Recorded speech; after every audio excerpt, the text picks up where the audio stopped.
C'est un beau verset, ça. Hein, il n'y a donc maintenant aucune condamnation pour ceux qui sont en Jésus-Christ. Romains 8:1. À main levée, qui ici goûte à cette joie-là d'avoir rencontré Jésus? Hey, c'est-tu pas merveilleux? Lève les deux mains. C'est-tu pas merveilleux? Ah, les pieds aussi. Il n'y a maintenant aucune condamnation pour ceux qui sont en Jésus-Christ. C'est bon de se le rappeler. Nous, ce qui nous attend, c'est quoi? La vie éternelle. C'est rassurant. C'est ça qui nous attend. C'est la vie éternelle. Mais est-ce que la vie ici présente sur terre, à cause qu'on connaît Jésus, et on est assuré d'avoir une vie sans aucun problème? Hein? Sans aucune souffrance. Sans rien de désagréable qui nous arrive. Moi, je suis convaincu que non. Ça ne veut pas dire que parce qu'on connaît Jésus, on va passer à côté de toutes les souffrances que le reste de l'humanité vit. Parce que toute l'humanité vit la souffrance. Et c'est une conséquence du péché, et nous, on n'y échappe pas non plus. Juste dans notre Église, présentement, la souffrance, il y en a. Dernièrement, il y a une famille de l'Église qui a reçu des nouvelles de santé de leur fils. Il était diagnostiqué autiste. C'est une souffrance, c'est un choc pour les parents. Il y en a dans l'Église qui souffrent de maladies de toutes sortes. Des cancers, des maladies respiratoires, des douleurs dues à l'arthrite, maladies ou troubles mentaux qui nécessitent des médicaments, fatigue chronique, dépression, burn-out. Il y en a qui souffrent de la difficulté relationnelle avec leur fils, leur fille, leurs parents, difficultés relationnelles avec leurs collègues de travail, leurs patrons. Il y en a qui ont de la difficulté financière, qui n'arrivent tout simplement pas, ne peuvent pas faire une épicerie à toutes les semaines. Il y a des couples en détresse qui vivent des difficultés, qui souffrent. Il y en a qui se font rejeter à l'école, ils se font moquer d'eux. Il y en a qui vivent une peine d'amour, la souffrance. Toutes ces souffrances que je viens de dire, c'est des gens de l'Église ici qui vivent ça. Et ça, c'est sans compter les autres souffrances que je ne suis pas au courant. C'est quelque chose, hein? Donc, en tant que chrétien, on ne passe pas à côté de la souffrance. Personne. Et ceux qui ne souffrent pas en ce moment, c'est juste une question de temps. Sincèrement. On va tous souffrir un jour ou l'autre, à un niveau ou à un autre. Parce que tous, un jour, on va mourir, hein? À moins que le Seigneur revienne avant. Tous, un jour, on va mourir, on va passer par la souffrance, peu importe.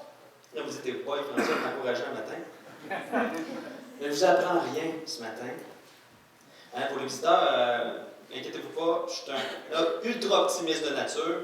C'est pas dans mes habitudes de décourager les gens. Mais la réalité, c'est que tout le monde souffre. Toute l'humanité souffre et nous allons tous souffrir un jour. Mais pour nous, les chrétiens, dans notre vie, dans notre relation avec Dieu, la souffrance a une utilité toute spéciale. Mais pourtant, on se dit, il me semble que je m'en passerais bien. Seigneur, voyons. Puis des fois, on se pose la question, ça fait mal de souffrir, c'est pas drôle, hein? Personne n'aime souffrir. Et là, on se dit, des fois, on peut même se poser la question, Seigneur, t'es où? Seigneur, qu'est-ce qui se passe? T'es en train de te tromper? Pourquoi moi je souffre? Il me semble que j'aurais le droit à d'autres privilèges comme chrétien. Pourquoi je n'ai pas le privilège de passer à côté de la souffrance? Pour quelle raison, Seigneur, tu permets que je souffre? Hein? Quand on est là, en souffrance, on se pose la question. Mais ce matin, on va voir ensemble que Dieu n'a pas perdu le contrôle. On va voir pourquoi Dieu permet la souffrance pour nous, ses enfants. Mais on va voir ça au travers du fait que Jésus est la tête de l'Église. La semaine dernière, Jean-Pierre a prêché sur l'Église, famille de Dieu. Aujourd'hui, c'est Jésus, la tête de l'Église. Deuxième prédication sur qu'est-ce que l'Église locale? Qu'est-ce que l'Église? Donc, Jean-Pierre nous a parlé la semaine dernière sur l'Église, famille de Dieu. Et il nous a parlé que depuis le début de l'humanité au Jardin d'Éden, Dieu voulait se constituer un peuple. Hein? Dieu a créé l'homme et la femme, il nous a mis dans le Jardin d'Éden. Pourquoi? Parce que Dieu sait ce qu'il vaut. Il sait que le bonheur, c'est quoi? C'est d'être en relation avec lui. Il voulait faire vivre à une créature, nous, le bonheur d'être en relation avec lui et de contempler sa gloire. Puis en même temps, il nous a placés dans un jardin de délices. Mais là, dans la suite, Adam et Ève ont péché. Et Dieu, après ça, il a fait plein d'efforts, par toutes sortes de révélations, par par toutes sortes d'actes qu'il a fait pour se constituer un peuple. Et Jean-Pierre nous a présenté que la famille de Dieu se constitue, qu'il se constitue, c'est le meilleur endroit où on peut se trouver. Quand on fait partie de la famille de Dieu, on peut relaxer, parce que Dieu est au contrôle de toutes choses, et même dans la souffrance. C'est lui-même qui veille sur nous, puis il nous donne toujours ce qui est le meilleur. Ce qu'il a en tête pour nous, c'est ça. Dieu a ça en tête pour nous. L'Église, la famille de Dieu. On voit dans Éphésiens 2, 19, « Ainsi donc, vous n'êtes plus des étrangers ni des gens du dehors, mais vous êtes concitoyens des saints, gens de la maison de Dieu. » Dans une autre version, c'est écrit, dans une autre traduction, « Et vous êtes maintenant concitoyens des membres du peuple de Dieu, vous appartenez à la famille de Dieu. » Nous qui avons rencontré Jésus, on appartient à sa famille. Mais c'est quoi le plan de Dieu pour faire partie de ta famille?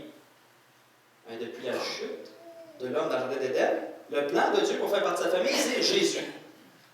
Tout simplement Jésus. Dans toute l'histoire de l'humanité, dans toute l'histoire de la Bible, le point central, c'est Jésus. Claude l'a dit tantôt dans sa prière, le point central, c'est Jésus. On voit dans Jean 1 à 3, au commencement était la parole était avec Dieu, la parole était Dieu. Elle est au commencement avec Dieu. Toutes choses ont été faites par elle, et rien de ce qui a été fait n'a été fait sans elle. Et c'est quoi cette parole-là? Jean 1, 14, la parole a été faite chair, elle a habité parmi nous, pleine de grâce et de vérité. Nous avons contemplé sa gloire, une gloire comme la gloire du Fils unique venu du Père. La parole qui a créé toutes choses, c'est Jésus. Jésus est notre Créateur. Donc, dès le début, là, c'est Jésus. Premier plan, Jésus. Après ça, après la création de l'univers, quand Adam et Ève ont péché, tout de suite au début, Genèse 3,15, qu'est-ce qui est arrivé? Dieu a parlé de Jésus. Il dit à Satan, « Je mettrai inimitié entre toi et la femme, entre ta postérité et sa postérité. Celle-ci t'écrasera la tête et tu lui blesseras le talon. » Dieu annonçait déjà, et la postérité de la femme, qui est Jésus, allait écraser la tête du serpent. Mais que celui-ci lui blesserait le talon. Jésus a souffert sur la croix, il est mort en écrasant la tête du serpent. Donc, au début, Jésus. À partir du troisième chapitre, Jésus est la source. Et Jésus est là. Jésus est annoncé. Dans l'Ancien Testament, Jésus est annoncé d'une manière tellement claire, même d'où ce qu'il viendrait, qu'est-ce qu'il ferait.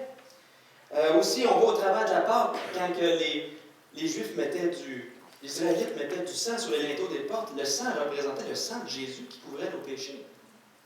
Les évangiles nous parlent de qui? Jésus.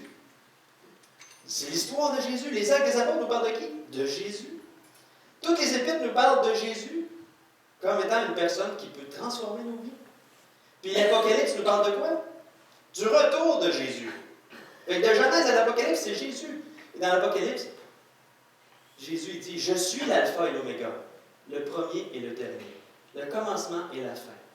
Heureux ceux qui lavent leur robe afin d'avoir droit à l'arbre de vie et d'entrer par les portes dans la ville. Dehors les chiens, les enchanteurs, les impudiques, les meurtriers, les idolâtres, et quiconque aime et pratique le mensonge. Moi, Jésus, j'ai envoyé mon ange pour vous attester ces choses dans les églises. Je suis le rejeton et la postérité de David, l'étoile brillante du matin. » Jésus est le point central de toute la Bible et Jésus est le point central de toute l'humanité. Donc, Jésus est aussi le point central de l'Église. Paul nous présente Jésus comme étant la tête de l'Église. Colossiens 1, 15 à 18. Oh! J'ai oublié ce petit truc-là. On peut résumer toute la Bible par une seule phrase. La Bible est la révélation du plan rédempteur de Dieu pour l'humanité. En d'autres mots, la Bible est la révélation du plan de sauvetage de Dieu par l'humanité.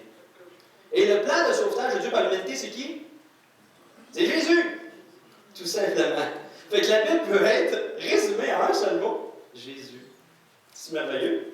Et l'apôtre Paul nous parle que Jésus est la tête de l'Église. Dans Colossiens 1, 15 à 18, Le Fils est l'image du Dieu invisible, le premier de toute la création, car en lui ont été créées toutes choses qui sont dans les cieux, sur la terre, les visibles et les invisibles, trône, dignité, domination, autorité. Tout a été créé par lui et pour lui. Il est avant toute chose, et toute chose subsiste en lui. Il est la tête du corps de l'Église. Il est le commencement, le premier-né d'entre les morts, afin d'être en tout le premier. Hein, on voit encore, c'est tout lui qui a créé, toute chose subsiste en lui. Il est la tête du corps de l'Église. Et Marc Fauché, dans sa dernière prédication, a pris ce passage-là. Je ne sais pas si vous vous souvenez, mais il a dit, je te cite, Marc, c'est Jésus qui donne à l'Église la vie, qui la dirige, la fait grandir, comme la tête le fait pour le corps humain. Ici, c'est plus qu'une relation d'autorité, c'est une relation de vie active. La vie de la tête qui circule dans chaque membre du corps. Donc Jésus, c'est la tête de l'Église. Il n'est pas loin de son corps. Il manque quelque chose. La tête. Mais Jésus n'est pas comme ça. Jésus est un corps comme ça ne peut pas vivre. Jésus ressent ce qu'on vit. Jésus ressent nos souffrances. Il sait quand on souffre.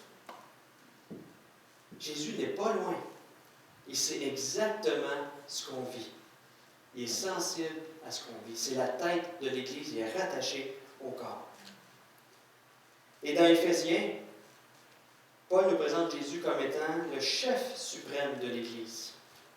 Non seulement il est la tête du corps, donc il y a cette sensibilité-là, quand un membre souffre, lui tout il souffre. Lui tout il comprend nos souffrances. Mais non seulement il est la tête du corps, mais il est aussi le chef. Il a tout mis sur ses pieds, il l'a donné pour chef suprême à l'Église. Donc Dieu a tout mis sous les pieds de Jésus. Jésus est au-dessus de tout, comme on l'a chanté tantôt. Non seulement il règne sur toute sa création qu'on voit, mais aussi toutes celles qu'on ne voit pas. Et ce Jésus-là, qui est le chef de toute la création, qui règne avec puissance sur tout, ben, il nous a été donné comme chef à nous, l'Église. Ça, non seulement ça veut dire qu'il c'est notre chef, mais ça veut dire que nous, l'Église, on est directement reliés à lui. On est ultimement liés à Jésus. C'est notre chef à nous. Il n'y a pas de subordonné, qui est notre chef. Mais non, c'est Jésus, directement, le créateur de l'univers, celui qui domine sur tout, qui est directement notre chef. Qui ici est en lien direct avec Stephen Harper, notre chef de notre pays? Est-ce quelqu'un? Non? Pas grand monde?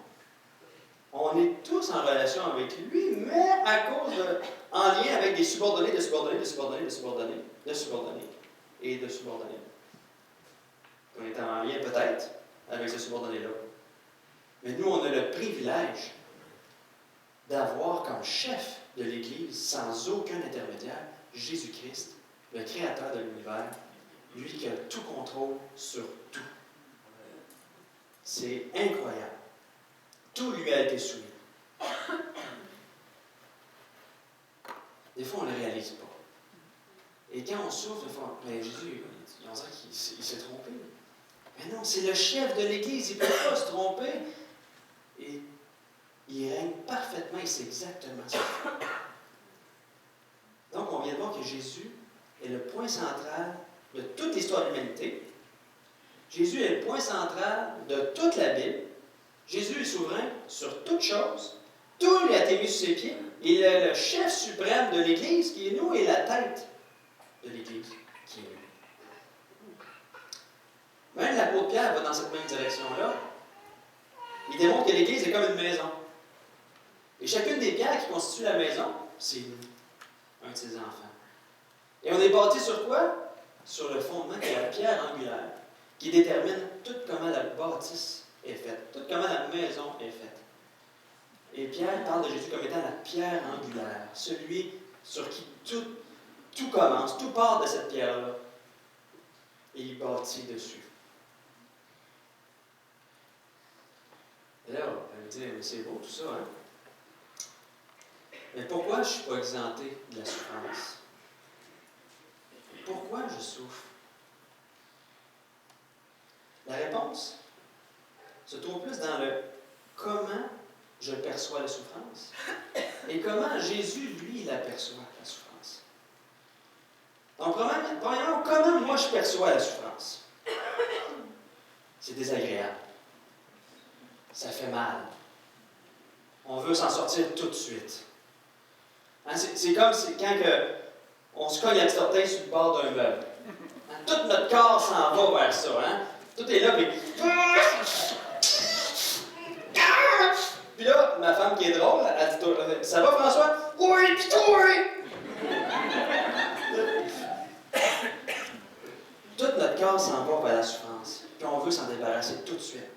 Parce que nous, on la voit là, dans les médias, tout de suite, parce qu'on souffre là, présentement, tout de suite. Tout notre corps est centré sur notre bobo. Tout devient, ça devient central. Donc, ça, c'est comme ça qu'on voit notre souffrance bien souvent. On la voit dans la perspective immédiate de ce qui se passe là présentement. Comment Jésus voit la souffrance? Comment Jésus a vu sa propre souffrance à lui? Sur la croix, Jésus a souffert. Mais c'était quoi sa perspective de la souffrance pour lui? Hébreux 12.2 nous entend. Ayant les regards sur Jésus, le chef et le consommateur de la foi, qui, en vue de la joie qui lui était réservée, a souffert la croix, méprisé l'ignominie, et s'est assis à la droite du trône de Dieu. Donc Jésus était sur la croix puis il souffrait. Mais sa perspective de la souffrance n'était pas dans l'immédiat. Sa perspective de la souffrance était dans ce qui s'en venait, en vue de la joie qui lui était réservée. La joie d'être assis à côté du Père dans l'éternité, mais aussi la joie que nous, on soit avec lui au travers de son sacrifice dans l'éternité. La joie de se bâtir son peuple. Il souffrait pour ça. Donc, lui-même, sa souffrance était dans une perspective éternelle. Il voyait tout ça dans son plan parfait. Et comme ça, il vivait sa souffrance. Pas comme nous, on la vit souvent. On ne voit pas l'issue. On souffre, puis on se décourage parce qu'on ne voit pas l'issue.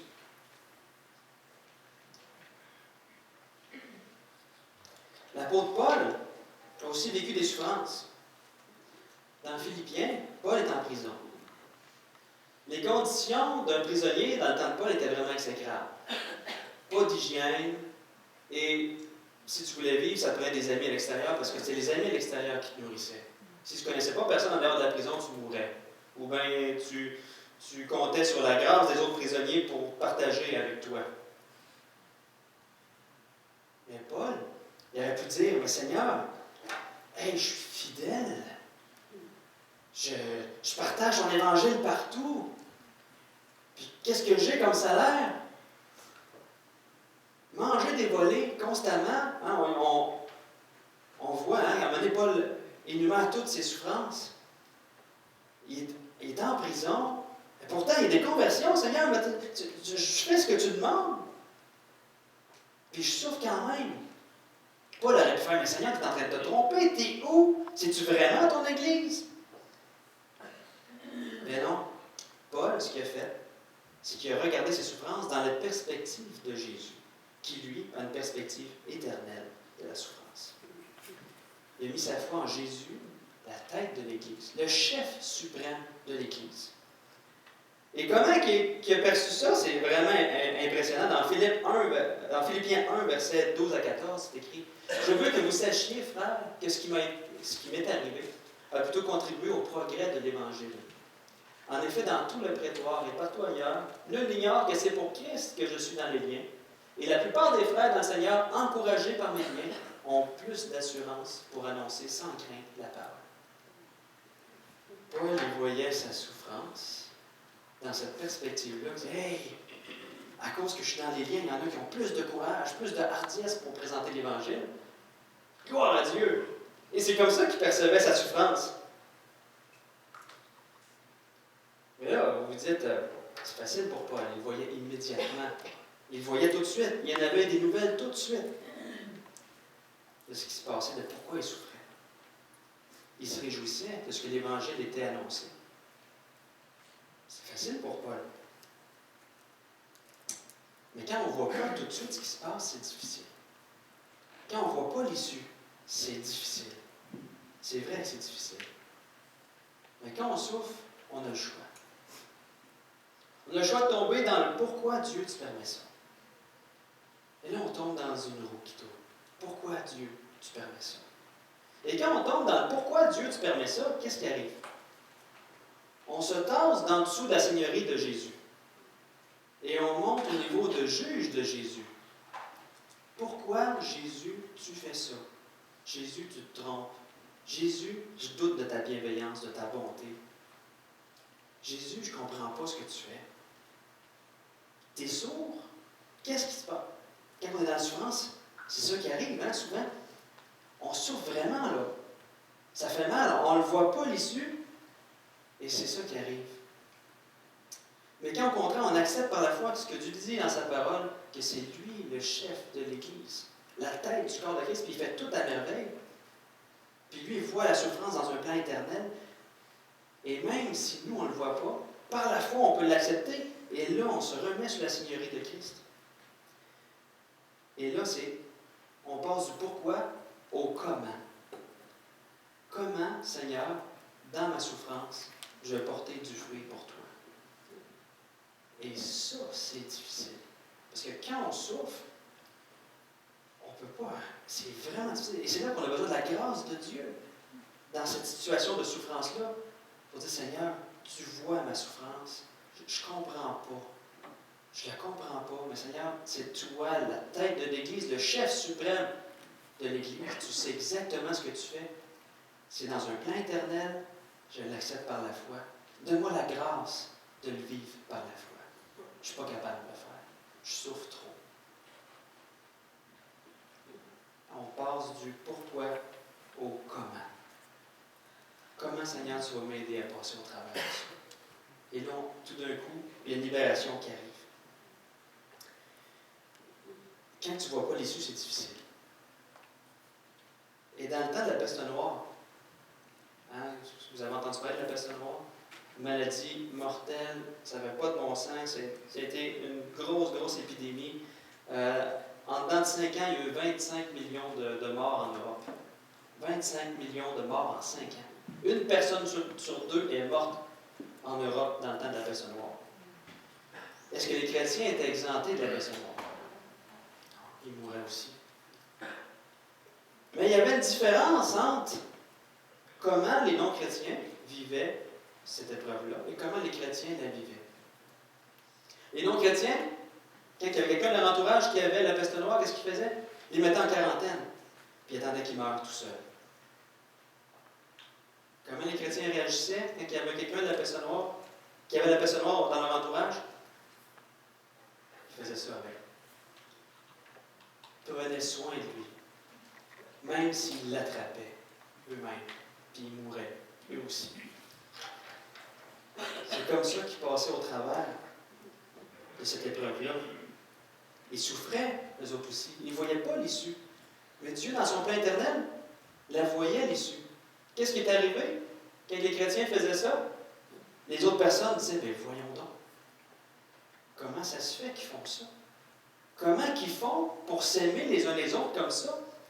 Comment qu'ils font pour donner leur vie, pour s'assurer que leurs proches ne meurent pas tout seuls, malgré qu'ils vont payer eux aussi la peste noire. Et ça a touché énormément de personnes qui ont eu des conversions à cause de ça. Mais les chrétiens, eux, ne la voyaient pas, cette issue-là, ils mouraient. Mais Dieu, dans son plan éternel, voyait l'issue de la souffrance. Ces chrétiens-là ont porté des fruits éternels pour Dieu. C'est incroyable. Tout ça parce que Jésus est la tête de l'Église, le chef suprême de l'Église. Il y a cette vue d'ensemble-là de l'éternité que nous, on n'a pas. Souvent, on doute. Et c'est dur de l'accepter par la foi qu'on vit la souffrance.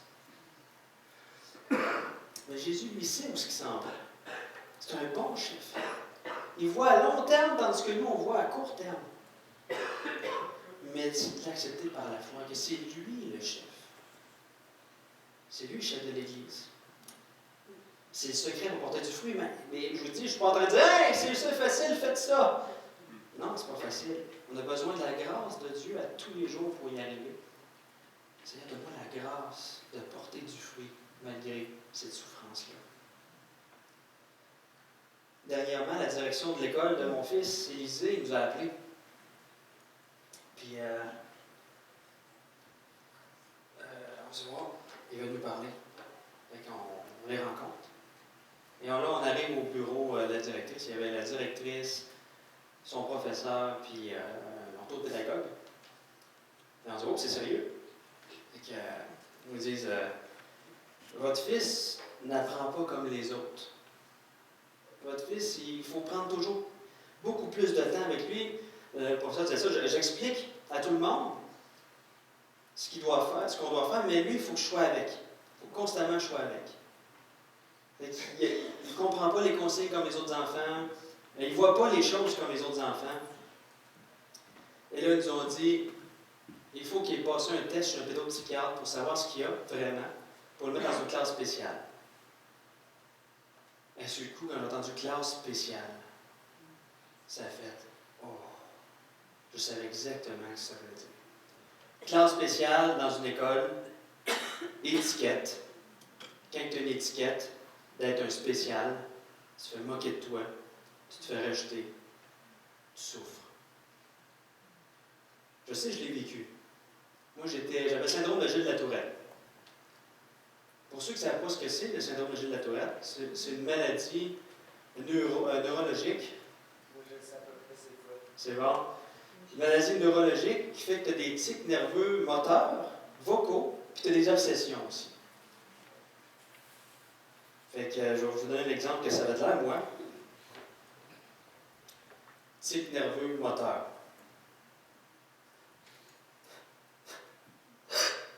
Constamment. OK? C'était moi, ça. Tic nerveux vocaux.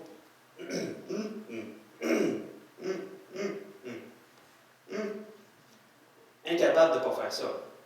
À l'école, tout ça. Et obsession, à toutes les fois que je rentrais dans une classe, il fallait absolument que je gratte le tableau. Je ne pouvais pas m'en empêcher. Et ça, c'est un syndrome de Gilles de la Tourette assez fort. Il y en a qui c'est différent. Il y en a qui vont jusqu'à dire des insultes aux gens. Moi, je n'avais pas ça. Et je peux vous dire que j'ai vécu du rejet, de la moquerie. J'ai beaucoup souffert à cause de ça. Et là, entendre que mon fils va souffrir aussi du rejet, des choses comme ça, ça fait aïe, aïe. Je dis non. Mais là, je suis tombé dans pourquoi, Seigneur? Pourquoi mon fils va vivre ça comme je l'ai vécu aussi? Là, ça a duré une semaine, ce pourquoi-là. Après ça, le Seigneur m'a donné la grâce de réaliser que j'ai abdiqué à la Seigneurie de Jésus.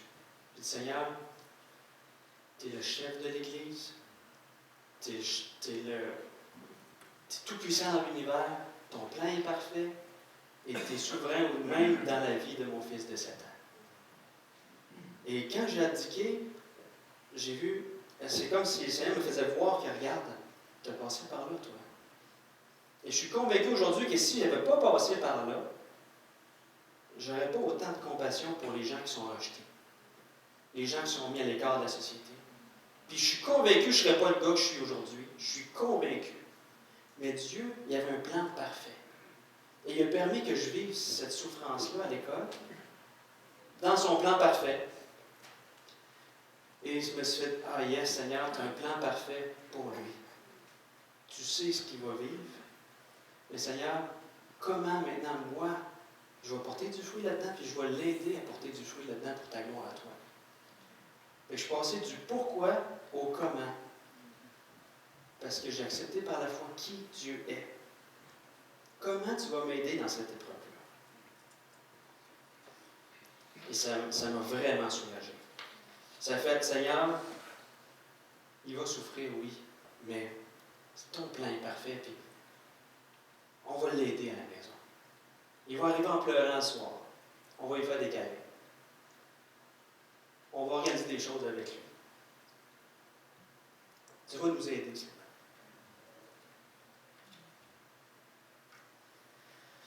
Vous vous demandez peut-être pourquoi je ne suis plus Tourette. Alors, de 16-17 ans, j'ai prié ardemment. Je voyais toute ma vie, puis tout ça. Puis, comment je vais faire pour trouver un job? Comment je vais faire pour me marier? Comment je vais faire pour ça? Puis là, j'ai prié ardemment, puis le Seigneur me l'a enlevé du jour au lendemain. Disparu. Plus de syndrome de la Tourette. On a un grand Dieu qui guérit. Hein? Dernièrement, j'ai eu une formation sur le counseling biblique, puis le professeur apportait l'image suivante. On est comme un arbre.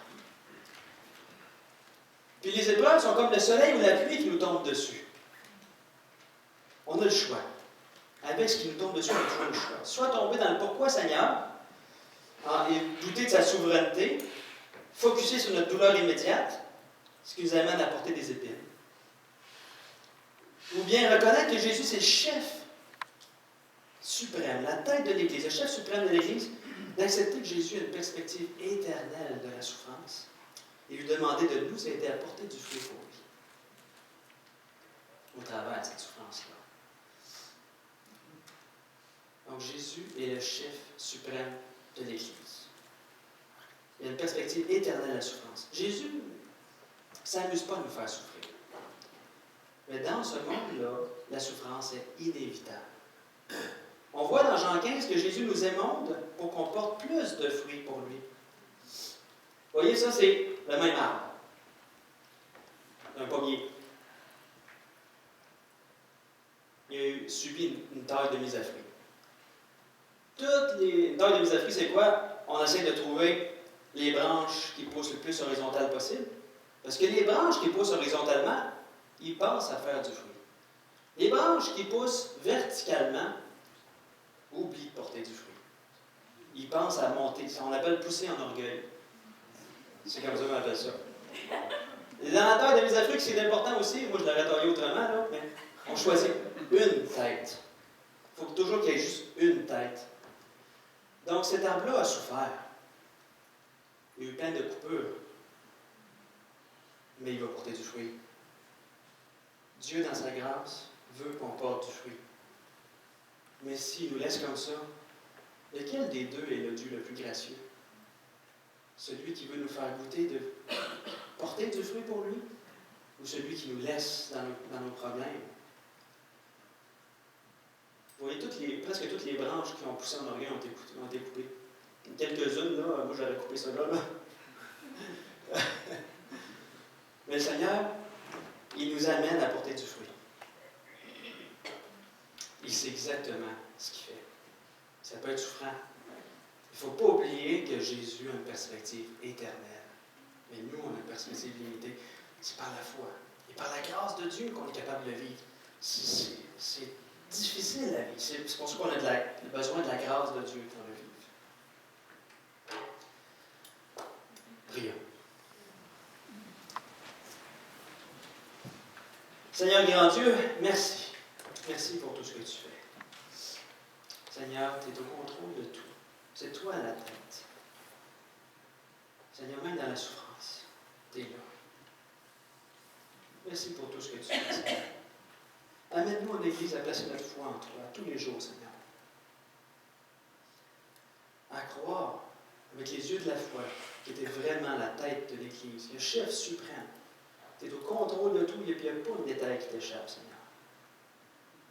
Et on sait, Seigneur, qu'un jour, on va être dans l'éternité avec toi. Il n'y aura plus de souffrance. Il va y avoir juste de la joie, Seigneur. Merci, Seigneur, pour ce temps-là qui nous attend. Seigneur, ce temps où on va te voir dans toute ta gloire, Seigneur. Tu vas voir tout rapatrier ton peuple, Seigneur. Tes enfants. Merci, Seigneur. Donne-nous de saisir ce par la foi. Par ta grâce, Seigneur.